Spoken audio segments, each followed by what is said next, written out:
And good evening, everybody. Like I said, just trying to get in a couple of those extra live streams. I've been in the shop today, and man, a week ago there was no such thing as bugs.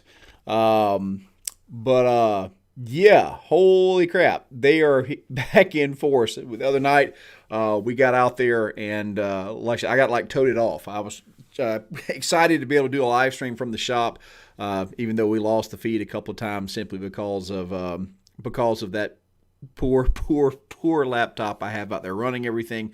But it was pretty cool. But today, I actually got out there. I know today's supposed to be my day off, but I got out and filmed today, and I actually showed how to make a pair of box jaw tongs out of the flat jaw tongs that we did in the earlier video. So that's going to be getting done and hopefully up tomorrow. So everything's pretty freaking awesome. So, yeah. I do have some intro music. It's just stolen from YouTube, Roy.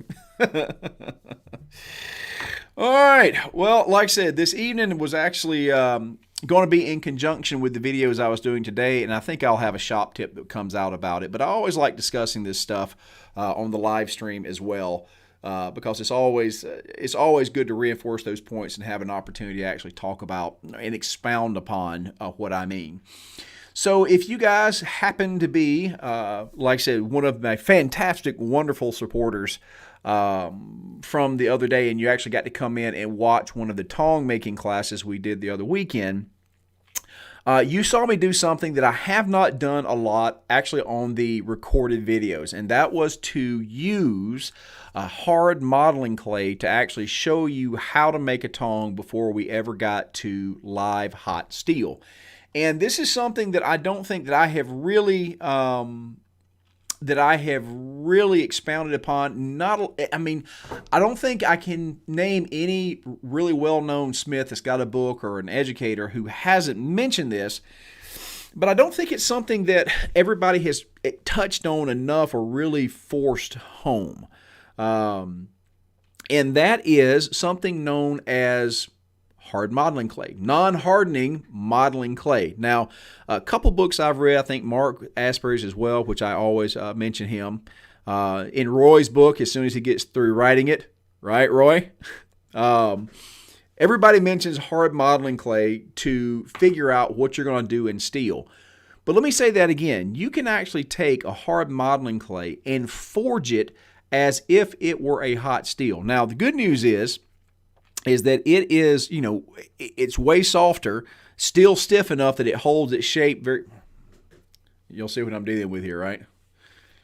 It still holds its shape, but when you're doing complicated things like tongs, if you will use a hard modeling clay to kind of figure out what goes where, how the metal moves, the effect is stunning on just your comprehension of how to forge material. Now, I am not just saying this on the armchair. I have experimented with this.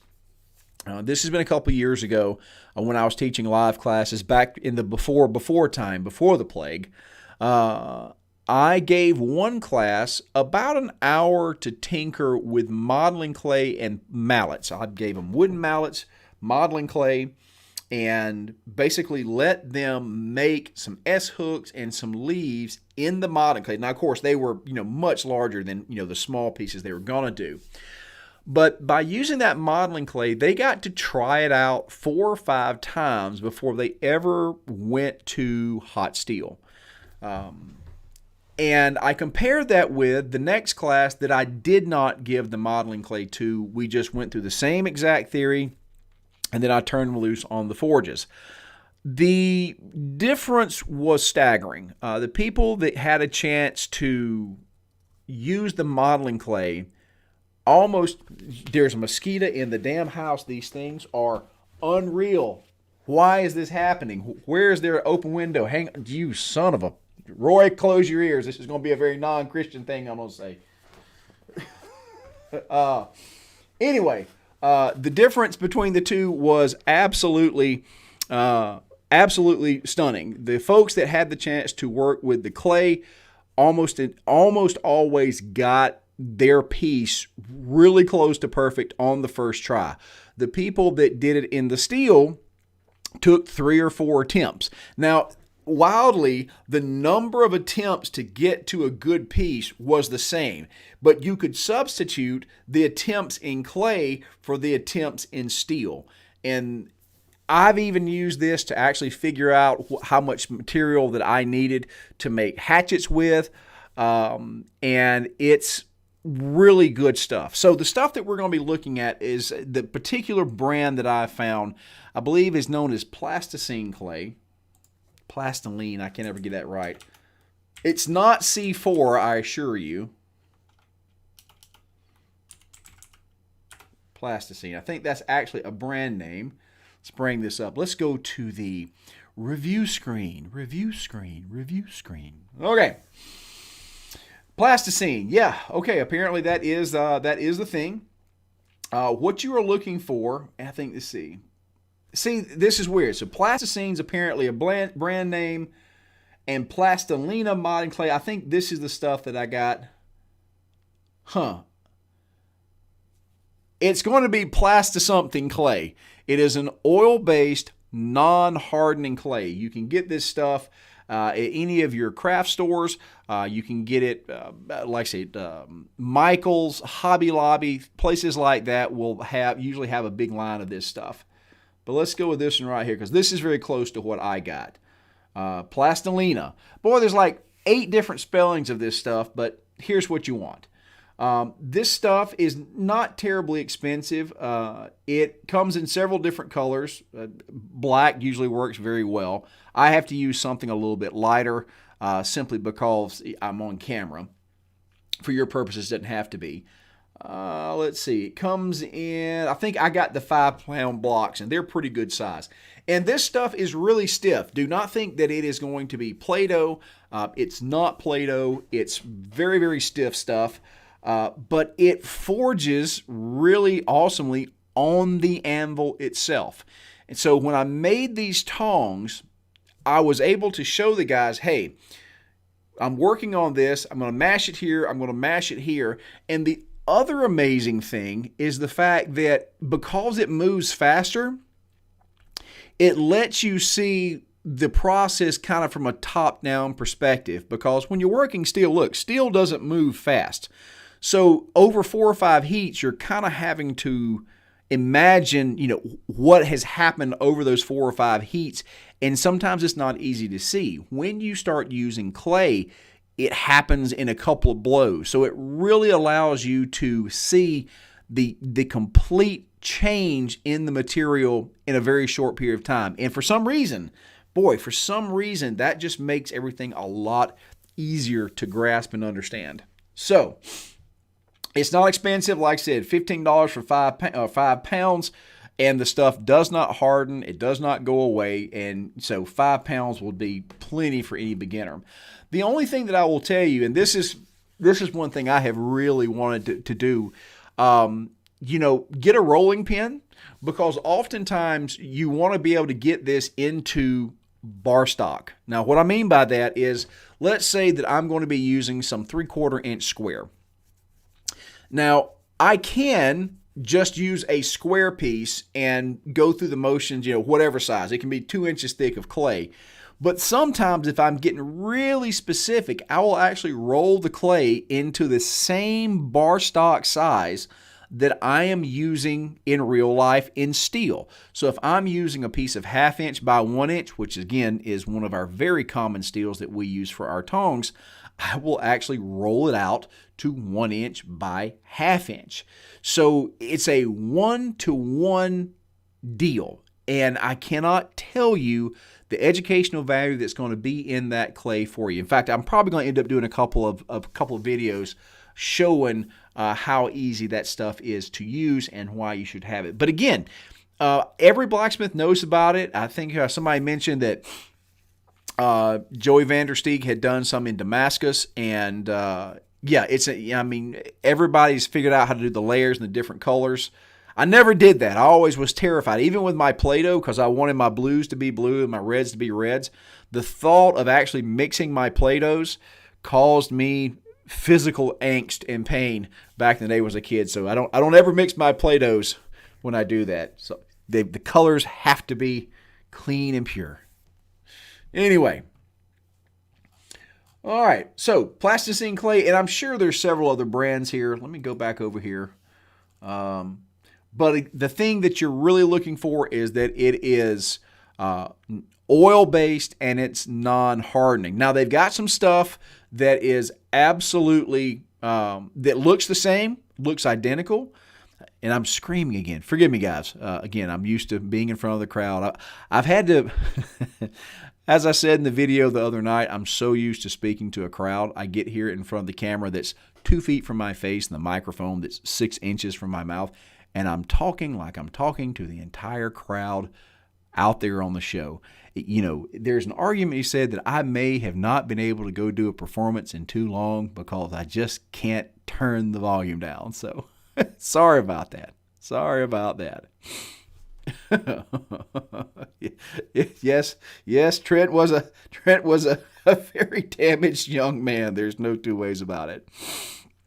Anyway, so yeah, in addition to being able just to forge, as Lauren said, you can figure out the amount of material that you need. And boy, let me tell you, that comes in super handy when you're making things like tongs, especially axes and tomahawks if you're trying to do some, you know, some weird stuff. If you're trying to look at this jackass right here, that's it for you, buddy. That's right, you are done. Where are these damn things coming from? What window is open? Now he's stuck to my hand. Damn it. Oh, nasty. All right. Anyway. Where are these bastards coming? Window open? Man. The hell. Anyway. All right. So that's where we are, guys. Like I said, I just wanted to do a quick video on that end of it, but in always, like I said, we're going to go ahead and open the floor up for questions. I hadn't seen Roy's video today. Hey, Roy, I've actually got a question for you. You know, we're a relatively small community as far as, blacksmiths doing videos. How often and how regularly do you watch other people's stuff? Because I don't. Like, almost as a rule, I almost never go and watch other blacksmiths' videos. One, because I'm always inclined to go do what they did. Nobody wants to be a Johnny-come-lately, so.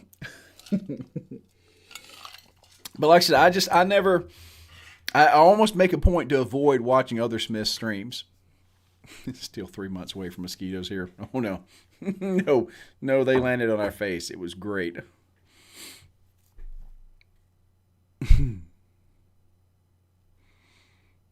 Years ago when I was at John C. Campbell Folk School, a guy had a wooden anvil and hammer that he would use in his house to practice with clay. And I'm going to tell you, it is an absolute powerful tool. Now, one of the other things I want to point out, guys, this evening, that YouTube has been acting super weird for me here lately. I don't know what the deal is, but like I said, I've been getting a lot of alerts delayed, and there seems to be a tremendous amount of latency going on with YouTube. Even though that this is supposed to be ultra low latency, there still seems to be a really, really big lag for me on here. So I'm not sure what's going on that end of it. So if things are a little out of sync, that's going to be why. I know you guys are hearing me and all that kind of good stuff, but that's the deal. So 2 or 3 times a week, I watch other smiths as time at work permits. I don't know. Like I said, I wonder, for me, I may be the odd man out, but, I was kind of weird about when I started blacksmithing because, again, being the very wackadoo kid that I was, blacksmithing was kind of my thing, right? It was the one thing that I got to be the expert on. And I remember I didn't even want to go visit any other smiths because I'd be jealous because they were taking away my thunder. I wonder if that has anything to do with it. So who knows? Who knows what lies in the heart of Trent? Who knows? Maybe YouTube's trying to figure out if we're over here murdering babies or something. They'll get you for saying a bad word, but like I said, there's a lot they let loose.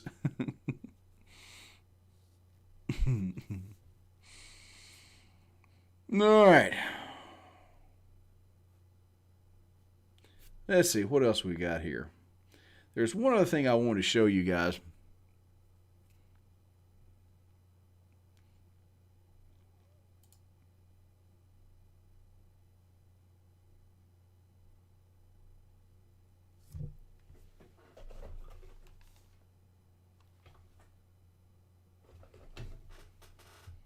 Sorry, hearing weird noises.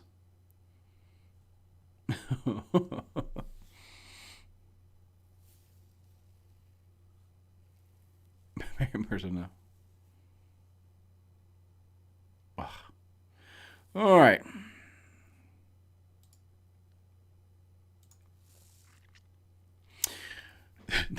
The heart of Trenton's an efficient German wife. I need an efficient German wife. Wayne, there's a good question. We need questions, guys. Throw some questions out there for me.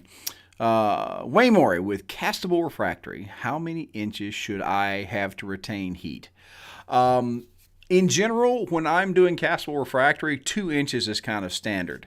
Now, one of the awesome things about Castable is that once you do the Castable, in like the Dante forge that we have, now I think with the Dante, it's 1.5 inches thick of Castable, but then the outer shell of it is actually 1 inch of KO wool. And that's really where KO wool shines as an insulator. So there's a metal box basically, and there's a 2.5 inch gap between that and the inside of the forge. So you have Castable, then KO wool. But normally on the bigger forges, I'll dig 2.5 inches. The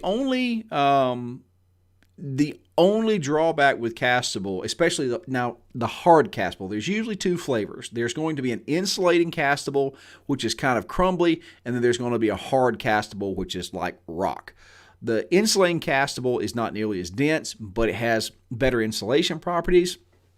The hard stuff is, again, it is durable, but it takes a long time to come up to heat. It doesn't have as great an insulation properties as the other stuff have.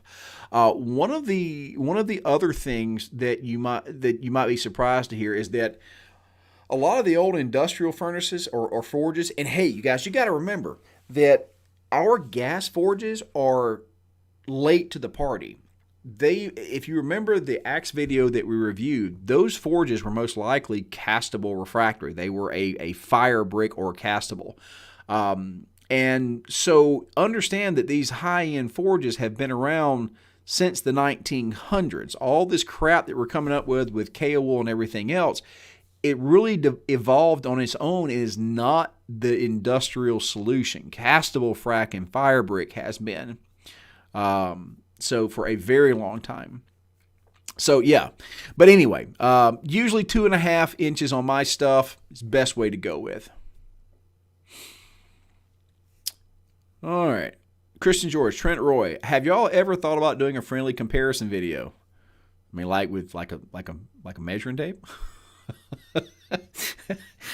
My heart, as much as I love Roy, I think Roy and I are kind of on the polar opposites of maturity and morality.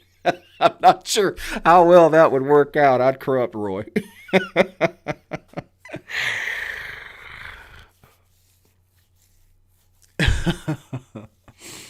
But no, like I said, it's kind of weird.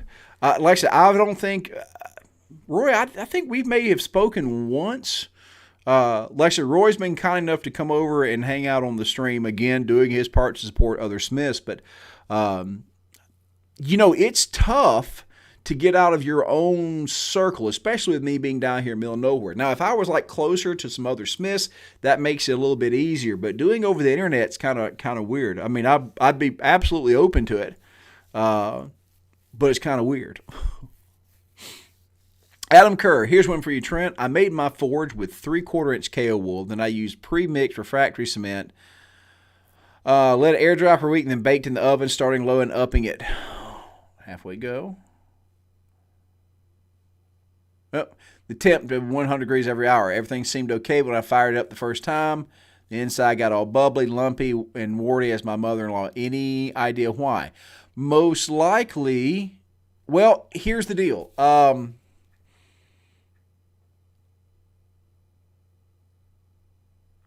If you coated it with refractory cement, yeah.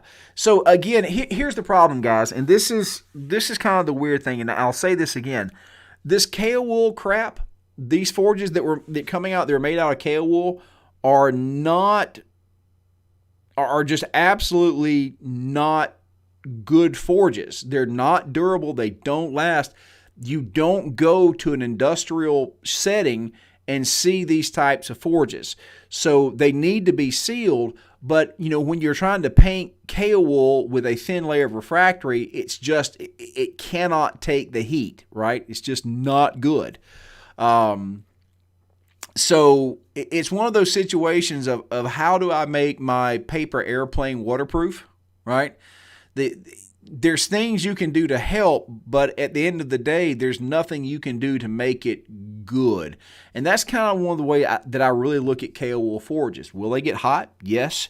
But there's nobody here that's used a K-wool forge, even one that's properly coated, that doesn't start tearing out the sides on a regular basis. And God help you if you're actually doing it on a regular basis, because they get destroyed very, very quickly.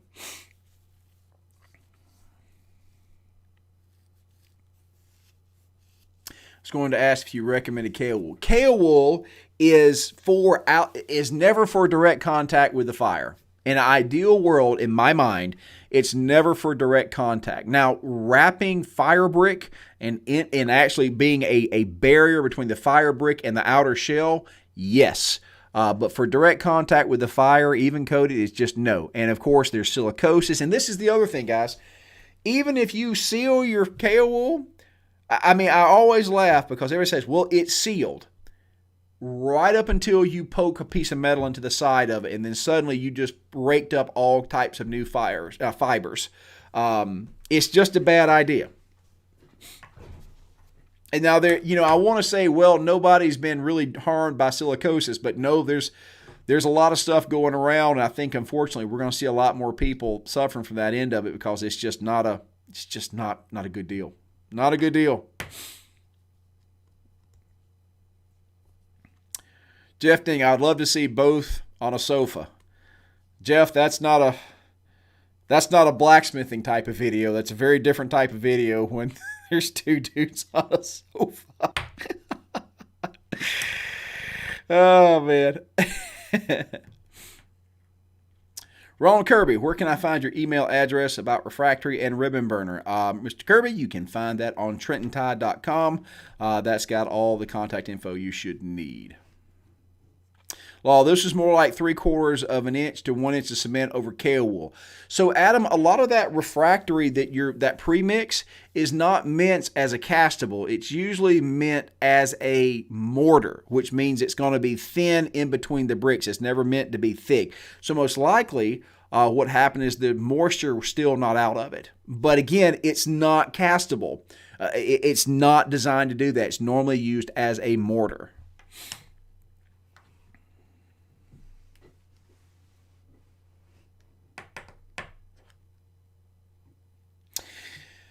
And Christian's asking if you went full bore when you fired it up or do it very light flame for a while. Guys, that's it. And again, here's the problem. You're asking how to waterproof a paper airplane. There's things you can do to help, but it's just not, it's the wrong approach to start with. It's like trying to fan the elephant fart. You're not going to be able to do it. Too much of it.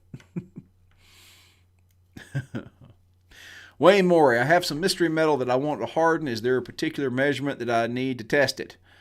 Wayne, again, as you've heard me say many, many, many times, of course, the default is buy known steel. There's no way to know what it's going to do. You're simply going to have to bring it up to the eutactic point, non-magnetic, drop it in an oil, and see if it resists the file. That's the only thing you can do. That's going to be your only guide possible. Justin Dibble, here's a live question for you. I'm 18. I'm about to end school. I was thinking of going into workforce instead of college. Do you have any advice? Wow, what a big question. Justin, I'm going to tell you something, man. I've got 6 years of college behind me, dual degree in psych and bio. I still very much consider myself an academic. I follow a lot of the trades in that end of it, though I happen to be a blacksmith. But I'm going to tell you, I have a love affair with academia. But the problem is that I never made money at it. The whole time I was going into debt to pay for college, I was at a forge paying for ramen noodle with S-hooks, right? So even in my time, this is, God, I'm getting so freaking old. It's terrible. They had the Hope Scholarship. So if you had a reasonable GPA and you wanted to go to college, you could. Now, of course, that was usually the hook, because you would get in, unless you were just a top of the line student, you're going to lose it. Then you had to take a loan. So the short answer is, man, there are fine livings to be made in the workforce. Tech school, here's the deal. I'm in business, right? Despite me being a blacksmith or an academic, I am in business, and I want a return on my money. If nobody's ever sat down with you to explain business, the entire idea of business is if you put $1 in, you expect to get 10 out, okay? When you put into your college education, the average college student now, I think, is graduating with $40,000 worth of debt. So you have a young person that is, and here's the other thing. Let me tell you this, and this is another point. If you get a job right out of college, usually has nothing to do with your education. It means that your parents or your friends knew somebody, and they had it set up and prepared before you ever graduated. Okay. So if you've got those resources and they say, hey, look, we've got a job for you in the lab if you'll get your biology degree, go for it. Make sure it's there and go for it. But see, at that point, you're almost in tech school, because most people go to college and say, well, I'll figure out what I'm going to do. That was the dumbest plan anybody ever had. Identify the job you want to go after. Decide and find out what education you need to get there, because there's a one-to-one correlation. So I know I'm rambling a little bit, but this is a really hot topic for me, because again, I went to college for 6 years, and I imagine what I would have been able to do if somebody had given me enough direction to say, hey, if you want to go into business for yourself in this trade, save your money and buy tools and equipment, where I would be now, what I could have done with Jay in Andersonville had I had that money back from college. Now, I'm going to tell you, I'm grateful for my college education. It's an incredible experience. It's an experience that I believe that any young person needs to go through. It's just a different world. It's your first taste of independence, real independence, among people that are reasonably educated and don't completely suck, right? So, but at any rate, tech school's a hell of an idea. And there's a one-to-one. If you put in $6,000 to get your welding certs, you'll step out making $16, $20 an hour, even down here in a place like this. Those are reasonable business decisions. If you go and you spend, come out of school with $40,000 in debt and don't even know what job you're going to get, that's a stupid, stupid decision. So that's the short version, believe it or not. Chris Murray, any thought using the insulating refractory as your insulating layer with a hard refractory as your working layer without using kale wool at all? Chris, before my brain sidetracked me, that was one of the things that I was going to point out, that a lot of those early forges, even my foundry, is that very thing. There is a hard inner castable core that has 2 inches of insulating refractory around it. So yes, you can absolutely do that. Jeff, dude, I know what you meant. I know what you meant, Jeff. Chrysler, how do you like hard fiberboard kale wool, Trent? Curious on your thoughts. It's got its place, but, Roy, again, the problem is it's still fiber. It's hard, but, man, every time you turn the son of a gun on, it's blowing fibers. It's cheap and it's quick. And that's exactly, and I can't even say that it's cheap, because that stuff's getting super expensive now. I just, considering all the pros and cons, and especially with the forges and how much we use them, it tears up. A lot of the old Farrier forges started using the hard fiber board. Same problem. The moment that you blink or you have somebody scrape across the edge, you're spewing fibers out, and it doesn't last. You know, the Dante forge that I've had in the shop now for 3 years is just now showing a little bit of wear on the bottom. You know, it's a hard castable, you know, it's completely hard cast. So I think back to when I had a Kailwool forge and all of the crap that built up in the bottom. You know, the Kailwool would sag off of the sides, and God knows how many fibers I sucked in over those days. So, you know, after all these years, no. The only thing that I use Kailwool for now is packing joints. Now, I will use it to pack joints, which is really what it's good for. If you've got to have a little play in there and you can't use that refractory mortar, Kailwool does the job. But outside of that, I'm kind of completely done with fiber in any shape or form. Matthew Hoffman, is there a limit to how large of a remembrance burner? You mean a ribbon burner? The answer is no. But there are some physics that are involved with getting the gas and the air to distribute evenly across the actual burner itself.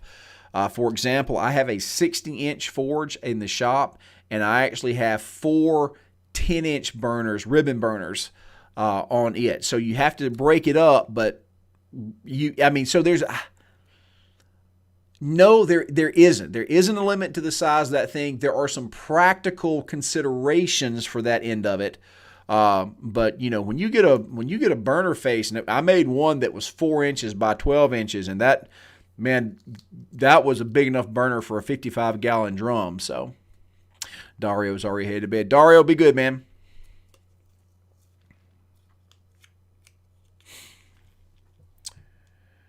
Stalking Wolf. I seen a YouTube video. I thought it was Daniel Moss. Yeah. With Daniel Moss, he questioned your video on rebound horse poo-poo. What do you think about the video? I try not to get involved in a lot of that stuff. Daniel didn't make a lot of coherent points. It was very much like Daniel's stance on side blast forges. He did a video, again, another one in contradiction to me, when he was first getting started, about, a side blast forge. And, usually when I make an argument or I take a position, I'm standing on very solid ground. I've got good points, and I've used both, and I understand them both pretty well. When Daniel made his arguments were not great. And here's the difference. So if I say, for example, if I say a side blast is not as good as a bottom blast, because one, a bottom blast will actually exit ash and clinker. It will actually put it out. It will pull it out during process, so the fire doesn't have to be rebuilt. That is an accurate statement. And so I will make these very points and explain exactly how the function is superior. Okay. Now, I will also point out that the fact that with the side blast, the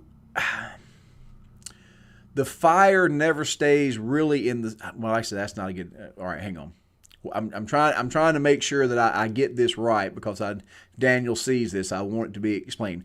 I will make the point of a fact. I will then make the assertion that one of the reasons that you can tell that it's been a superior piece is the fact that nobody really manufactures them anymore, that the industry has left them behind. They still manufacture bottom blast forges on a regular basis, but no side blast. Now, they do 80% of the work of each other. It's just that the bottom blast has some more advantageous features.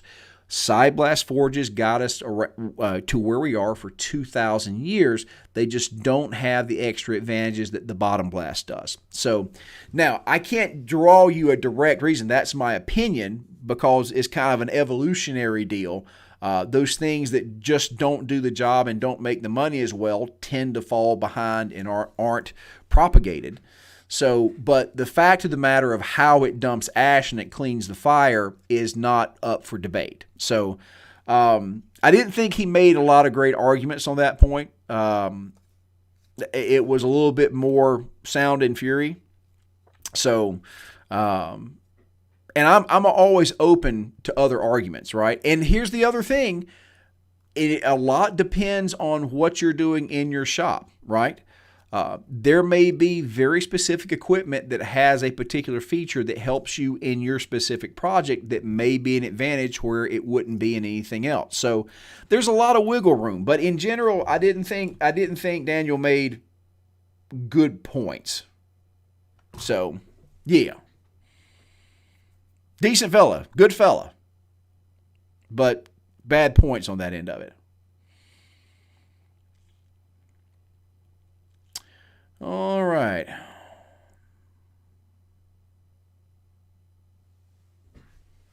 Wayne Morey, I would not push the military on anyone, but I have a master's and only $3K of and only pay $3K of my money. Now, is that with or without the mortar assisted backflip money?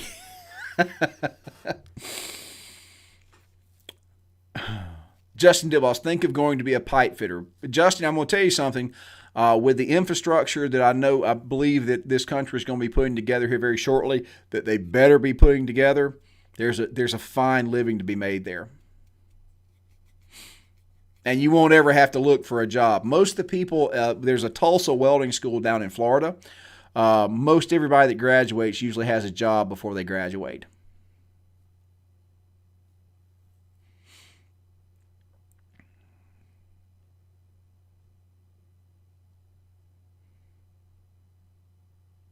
Chris Murray wasn't able to make the college decision until the second full-time through. Now an RN. First was business engineering. Just paid off loans 25 years after first schooling. Yeah, it's a terrible thing. Ain't no two ways about it. Agreed, Wayne. Plus, military teaches discipline. Have you ever met a Marine?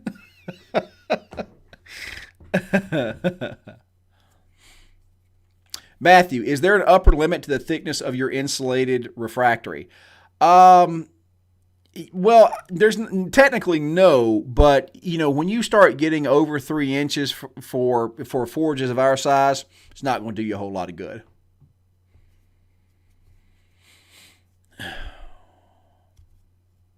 Trenton, you speak very fast. I understand half or less. Dario, the other problem is probably my accent. It's not. And this is the clean version, so I apologize.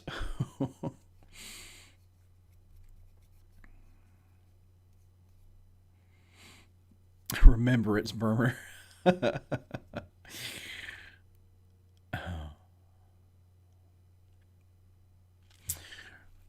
Roy, my main core forge is hard cast and it's been used for 5 years now. It's still good to go. The only bad spots in it is from my own ignorance. So, guys, I would like to point out that again, here's the other professional in the room telling you that he's got a forge that he's been using for 5 years that's still in great shape. If you have a Kailwool forge and you use it any amount of time, it's going to be dead in 6 months. In your opinion, what's a good Rockwell target for an anvil? Normally, it's going to be, I think they're usually in the 45 to 50 range is the traditional deal there. John Ballard, is washing coal a good way of reducing clinker?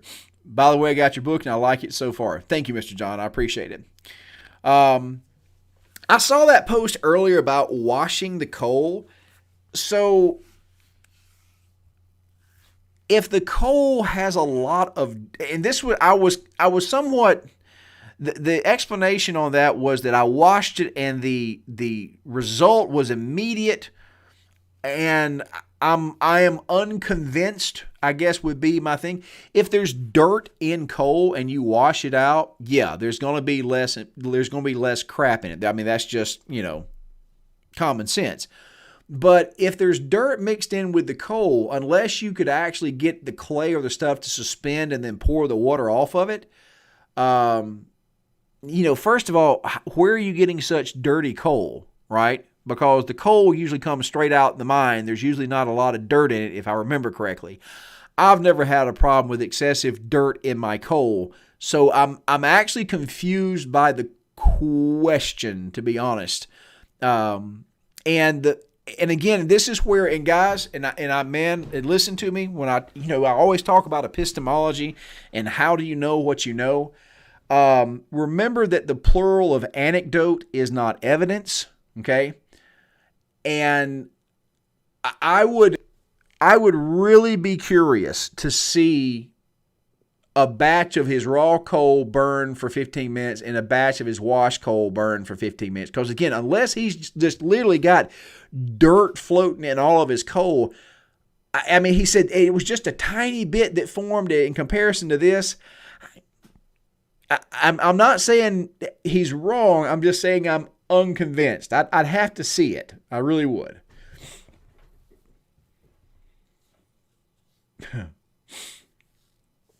Is my hammer done yet? Oh my God, I'm still waiting. Down Under Farm and Forge. Good day from Australia. Gliding Edge. I love the look of the Dante forge you produced. This is my idea of a dream forge. It's exactly my idea of a dream forge. That's why it's so damn expensive. I put all the bells and whistles on there. It's been a good piece too.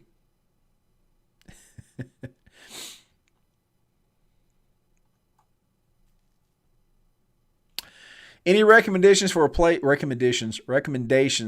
to buy large lengths of Insul or other refractory? Mr. John, there's going to be several places around. You just need to look for a refractory supply. Here in Georgia, I use Larkin Refractory. They are in Lithonia, Georgia, and they provide KO wool and all my castable.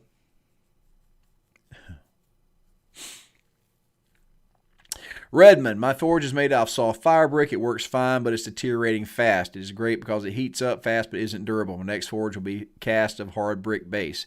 Redmond, and here again, this is, and guys, and man, let me stress to everybody, I've had this conversation several times in the past week. 2,000 years of blacksmithing knowledge and education is out there. And everybody attempts to reinvent the wheel, okay? Hard fire brick, period. Regardless of what you see out there in the ether, hard fire brick and castable for a gas forge. Preferably a ribbon burner, okay? It's the way to go. It's bulletproof. And this has been mentioned in this particular live stream several times. Buying cheap is very expensive. And if you haven't heard that expression, when you buy crap, it's going to cost you a lot as you go down the road. And don't think it's going to be 10 years. No. If you buy, and again, when we were on Master of Arms, we had Majestic forges. And that means that this is some of their earlier ones. I haven't seen some of their new ones, so I want to make sure and give them plenty of wiggle room on that end of it, because nobody starts out great. If you haven't seen the first hammers I did, nobody starts out great. But they were KO wool forged. They were loosely based, kind of the Mick gas forge, which is very much like the NC tool. You know what I'm saying? It's just a generic. But these forges had to run for about 8 hours a day. And literally within 2 days, they were starting to disintegrate. But they're not exactly made to be run like that. Again, these are not durable tools. Even though you're paying $300 or $400, they're not durable tools because they're made out of sheet metal and KO wool and fiberboard. These are not durable materials. They're not going to last. So now here's the thing. There's always going to be somebody that says, well, mine's lasted 2 years and they've turned it on all of 4 times. But when you talk about, per hour, how long that thing's last, sorry guys, you're never going to have a KO wool forge come close to a forge made of fire brick or Castable Refractory. Just not going to happen. Not going to happen.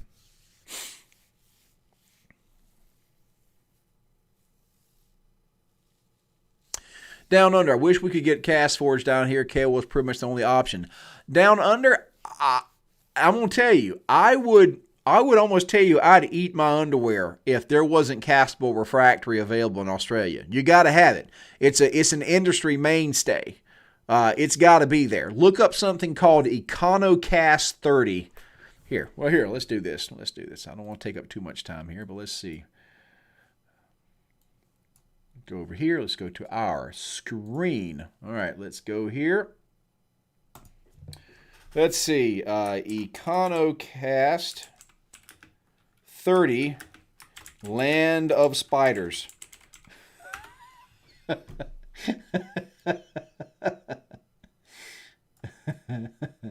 Land of things that will kill you. Australia.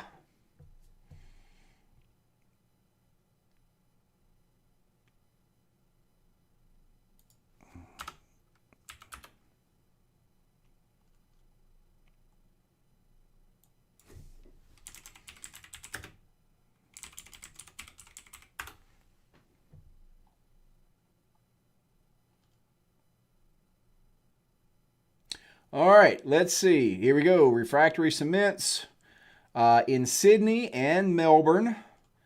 Consolidated Refractories also sending to Australia.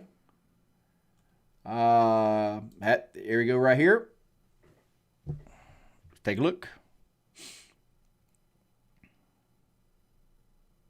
Australasia products. Standard dense castables. So, again, dude, it's there. It's there. It is there. Your castables are there. It's an industry standard. It is there. All right. Michael Young, I always thought clinkers are the result of silica in the coal melting and forming glass. If this is the case, I don't see how washing off the fines of the coal would make a difference. Michael, exactly. Real clinker is the impurities in the coal. It sounds like this guy's just got dirt in his coal. So yeah, you can't wash clinker out of coal. It's in the coal. However, if there's dirt and sand and garbage in the coal, you might be able to wash that out. That's, yeah. Gliding edge. What is a ribbon burner? Gliding a ribbon burner, instead of being a straight pipe of gas going, it's actually a ceramic nozzle that has a bunch of smaller holes that spreads the flames out. It's a really, really good upgrade to a forge. Ronnie Lindsay, probably a dumb question, but what is refractory you are talking about? So castable refractory in simplest terms is a high temperature cement. Imagine a bag of Quikrete, except it can take 3,000 degrees.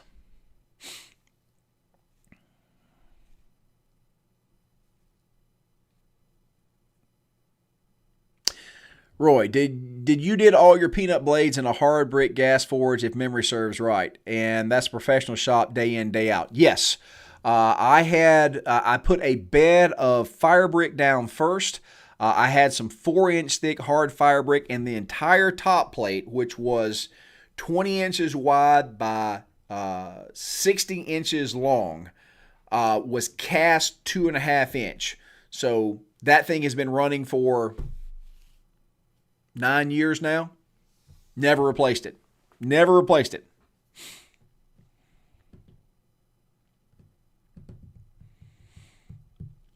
Jason Fish, Trent, will insulating castable stick to hard castable refractory? Yes, it will. Again, my foundry is made the same. I have a Johnson foundry, probably 1970s.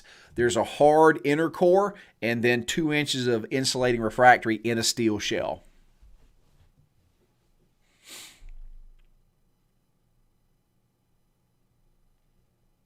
10% that is crusher fines on the review of his video. See, I run crusher. I just look. There's clinker in coal, and clinker in coal has to do with the grade of coal that you have. Some coal has a lot more, some has a lot less. The fact that it's just crushed up finer. Again, there's a lot of questions there that need to be answered. I'm not saying it didn't work. I'm not convinced that washing the coal did anything. It may have gotten dirt out of it, but again, clinker's in coal, not. You see what I'm saying? Again, it's just something's not quite right there.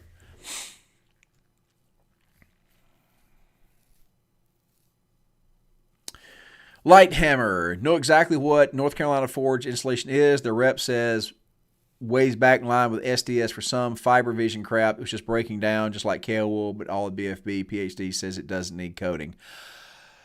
They've tried fiberboard. They've tried all of it.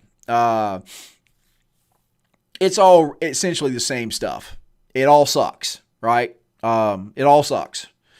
So when they started going to hard fire brick, it made a difference. But again, understand that what they were doing is they were making a very specific product for a very specific use. Horseshoers that need high heat quickly, they were not forging all day, right? So that's why they were they could get away being crappily made. John Ballard, the name of the refractory dealer is called Lithonia, is the name of the town. It is Larkin Refractory, Larkin. Tell them that Trent Tide the blacksmith sent you. Henry St. Forge is here. Matthew Hoffman, can you use clay? No. Clay is a component, clay is like saying vehicle. It covers a lot of ground. These are mixes of clays and other refractories, some stuff called grog, believe it or not. So, no, clay's not going to do it.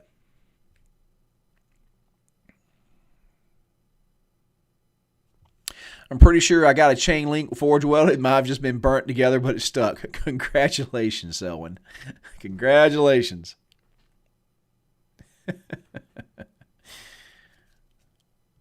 Ryu! All right, so we've got like a famous cadre. So, Roy, we are no longer the most famous ones here. Guys, if you do not know and you are not a fan of Forged in Fire, probably arguably the fan favorite of Forged in Fire, Ryu Lim, is actually here in the chat with us today. How you doing, buddy? I meant to call you the other day. I got your message. I got your ribbing. I meant to call you back, but it's been busy down here. But I'll catch up with you this week. And if you guys do watch Forged in Fire on the message boards, make sure and send them lots of messages telling them that Ryu needs to go back on the show and make some more money.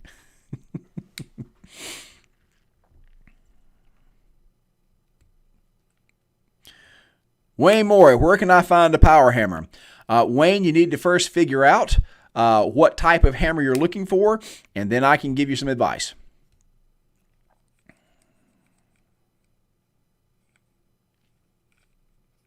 Redmond Workshops. Now, I'm gonna read this one, and I need everybody to listen to it. I shouldn't have listened to the internet when I use soft brick. I use hard brick on my masonry bread ovens, and they are super durable. Yes, they are. Hard brick and Castable Refractory is the way to go, guys. Down Under Farm and Forge. Fines are going to have the same percentage of contaminants as the coal. Yep, exactly. Coal is coal is coal. Dirt is dirt.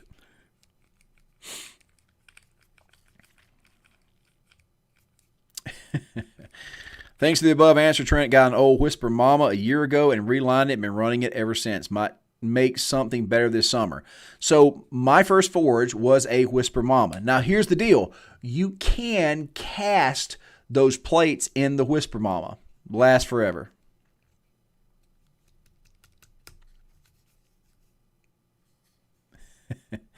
Down Under. I'll need all the details if I ever get to move to Georgia, Trent.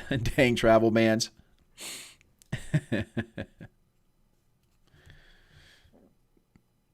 For you, Liam, I'm just here to learn things.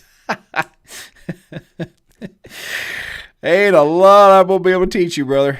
I saw some of your last knives, man. Your skills getting badass quick, man. I was really digging on this new stuff.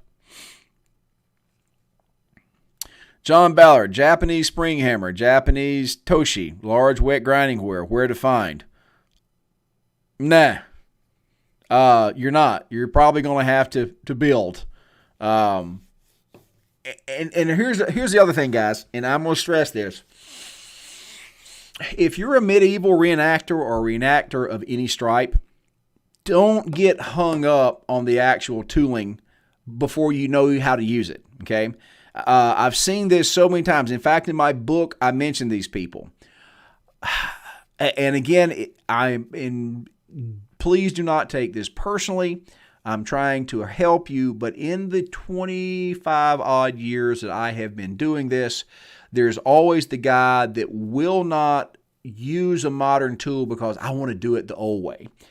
You are cutting your own throat. If you continually look for old equipment that you can't find, the reason you can't find it is because it doesn't work as well as the modern equipment, okay? Now, step one, learn to use the modern equipment. Learn to manipulate the metal first. Because here's the deal.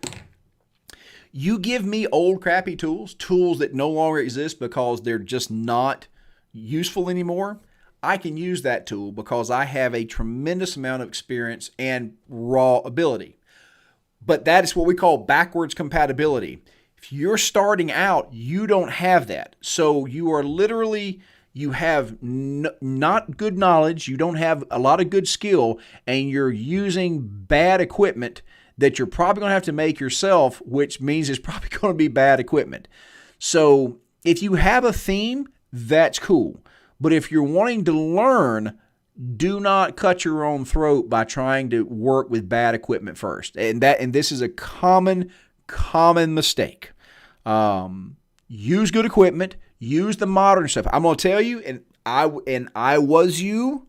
Well, I'm not going to use a power hammer because, like a real one, like a self-contained, because I do it the old way. I'm a Civil War reenactor. Yeah. Just gaslight you. Of course, I can spot these because we're on the internet and I can read somebody, right? But yeah, good point anyway. Don't cut your own throat.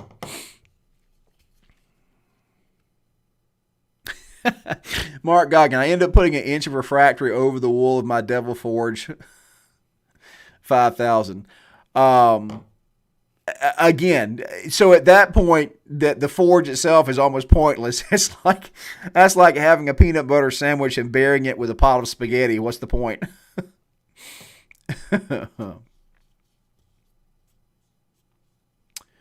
Brad, do you have experience using chili forges?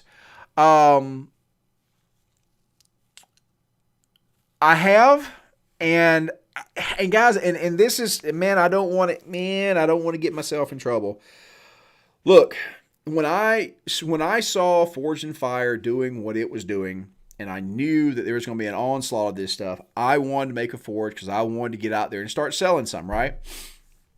And I designed a crappy forge, just like everybody else has. It's going to be some, crappy metal shell with KO wool, and it's going to have a single burner in it, and we're going to sell it for $250, just like everybody else is doing. Guys, those forges, all of them, almost universally, are not great forges. Just not great forges, okay? From the professional's point of view, now you'll be able to tinker with it. You'll get your money out of it, but they're not good for it. Doesn't matter if it's a chili forge, a majestic forge, a rat's ass forge. It does not matter. They're all the same stuff. There are a couple of layers of KO wool, a sheet metal thing, and usually, a lot of times, a burner made out of pieces of pipe. It's the same stuff. It's the same stuff that you can go down the store and get. Except most likely it's going to be cheaper than the stuff you could actually go make because you're paying for their experience, such as it is. So, I don't want to poop on Majestic. I don't want to poop on Chili Forge. They make a lot of forges. They sell a lot of forges, and they work for what they are. They work for what they are. But if you're asking me if they're really good forges, it's like asking if a really good house is made out of cardboard, okay? For what it is, maybe, but it's not a good tool, right? It's just, and again, I'm not crapping on them. They're making their money. People are getting to forge, and that is a good thing. That is a good thing. But don't ask me if they're great tools. They're just, none of them are. If it's not hard fire brick or castable, it's not going to last, and it's going to be a problem. Ben who? So, yeah. Well, guys, believe it or not, I have run my mouth for yet another hour. I want to thank all you guys for being here. Like I said, there's going to be a lot of interesting stuff going on in the next couple of weeks. Like I said, look for an update. And like I said, so real quick, just so you guys know, I've had a company approach me. Two things. I've actually had a casting call to go to Atlanta. Second thing, I've got a company that's asked me to step in and put a specialist team together to help them in the company. So there's a lot of stuff going down, a lot of stuff moving around, and so I don't know where everything's going to fall. We're still going to be getting good video content going out, but as soon as I got some new updates, we'll figure out what's going on. And yeah, everything's good. But guys, thank you all very much for being here. You guys be safe. Like I said, go out, keep your mask on. We're not out of the thing yet, but there's light at the end of the tunnel. And hopefully in a couple months' time, some very lucky students are going to come down and come enjoy this house I've been working on for 2 years and finally get to teach here at the shop. So you guys be safe, be careful, and I'll catch you guys later. Where in the hell is the end stream? Click, click, click, click.